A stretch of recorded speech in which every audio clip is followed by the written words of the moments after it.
രോഹിണി നാളുകാർക്ക് 1201 ആണ്ട് എങ്ങനെയുണ്ടെന്ന് നോക്കിയാൽ, വ്യാഴം പൊതുവെ വളരെ അനുകൂലമാണ്. ശനിയും അനുകൂലമായിട്ടാണ് നിൽക്കുന്നത്.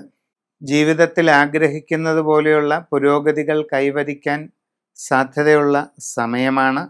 പുതിയതായി ജോലിയിൽ പ്രവേശിക്കുവാൻ പരിശ്രമിച്ചു കൊണ്ടിരിക്കുന്നവർക്ക് അത് സാധിക്കുന്നതാണ്. നിങ്ങൾ ആഗ്രഹിക്കുന്ന രീതിയിൽ നല്ല ജോലിയിൽ പ്രവേശിക്കുവാനായിട്ട് നിങ്ങൾക്ക് അവസരം വന്നു ചേരുന്നതാണ്. അന്യദേശത്ത് ജോലിക്ക് വേണ്ടി പരിശ്രമിച്ചു കൊണ്ടിരിക്കുന്നവർക്ക് അതും നേടിയെടുക്കാനുള്ള അവസരമുണ്ടാകും. വിദേശ തൊഴിലിന് ശ്രമിക്കുന്നവർക്ക് അധികം വൈകാതെ അത് സാധിക്കുന്നതായിട്ട് കാണുന്നുണ്ട്. നിങ്ങളെ സംബന്ധിച്ച് വിവിധ മേഖലകളിൽ വിദേശ രാജ്യങ്ങളിൽ തൊഴിൽ ചെയ്തുകൊണ്ടിരിക്കുന്നയാളാണെങ്കിൽ അതിലെല്ലാം തന്നെ വളരെ നേട്ടങ്ങളുണ്ടാകും. നിങ്ങൾക്ക് തൊഴിലിൽ കൂടുതലായിട്ട് ഉയർച്ച ലഭിക്കുന്നതായിട്ട് കാണുന്നുണ്ട്. സ്ഥാനക്കയറ്റം ഉണ്ടാകാൻ സാധ്യതയുണ്ട്. വരുമാനത്തിൽ വർധനവുണ്ടാകാൻ സാധ്യതയുണ്ട്.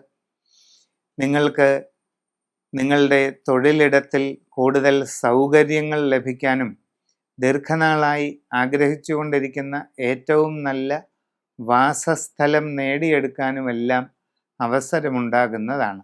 പഠിക്കുന്ന കുട്ടികൾക്ക് ഈ കാലയളവിൽ നല്ല പഠന പുരോഗതിയും ആഗ്രഹമനുസരിച്ച് ഉപരിപഠനത്തിനുള്ള സാധ്യതയും വന്നു ചേരുന്നതാണ്.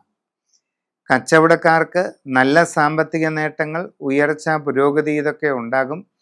നിങ്ങൾക്ക് നിങ്ങളുടെ ബിസിനസ്സിനെ കൂടുതൽ വിപുലീകരിക്കുന്നതിനും അത് കൂടുതൽ മേഖലകളിലേക്ക് വ്യാപിപ്പിക്കുന്നതിനുമുള്ള അവസരം വന്നു ചേരുന്നതായിട്ട് കാണുന്നുണ്ട്.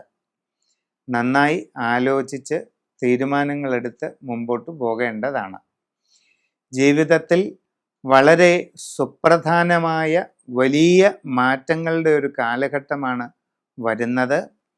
വ്യക്തിപരമായി നിങ്ങളുടെ ജനന തീയതി, സമയമൊക്കെ അനുസരിച്ചുള്ള സൂക്ഷ്മമായ ഗ്രഹസ്ഥിതി മനസ്സിലാക്കിക്കൊണ്ട് ഉചിതമായി രാശിചിന്ത ചെയ്ത് നല്ല പ്രതിവിധികളൊക്കെ അനുഷ്ഠിച്ച് വേണ്ടതുപോലെ പരിശ്രമിക്കുന്നതായാൽ ജീവിതത്തിൽ എല്ലാ മേഖലയിലും പ്രവർത്തിച്ചു കൊണ്ടിരിക്കുന്നവർക്കും വളരെ വലിയ നേട്ടങ്ങളും ഉയർച്ചയും ജീവിത പുരോഗതിയും ഉണ്ടാകുന്നതായിട്ടാണ് കാണുന്നത്.